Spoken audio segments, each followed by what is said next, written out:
name is Jorge Roman, and I work as IT solution architect at Siemens Energy. Teamcenter is our backbone for all our product data, and right now what we're implementing is Teamcenter quality. So we have all our quality processes from legacy tools into Teamcenter. Teamcenter quality is key for us because it's going to bring the engineering team and the quality team closer together. Today, they are working in different tools, and many times the processes are not connected.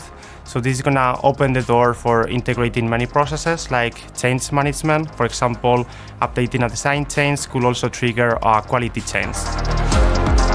The scope of the project has been focused on FMEAs and control plans, but in a future phase we are also aiming to integrate our characteristics with NX via NX Inspector, so we can get them automatically into Teamcenter as well as integrate with our requirements.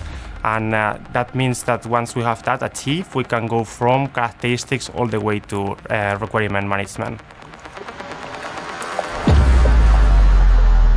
The most challenging thing was to convince the future end users because they were still thinking about files. That is how we were working today. And then this was a mindset change because you no longer need to think about files, you need to think about data when you have your quality digital thread. Teamcenter Quality has the form sheet view to visualize the data like in a spreadsheet-like fashion.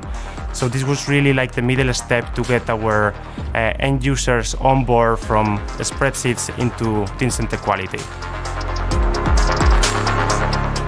Removing all the board data quality that we have from legacy systems into a Teamcenter backbone. So we can foster collaboration, boost brainstorming, and that possibilities were not in the legacy systems. We are aiming for having around 1,000 engineers working in Teamcenter Quality once the adoption is completed.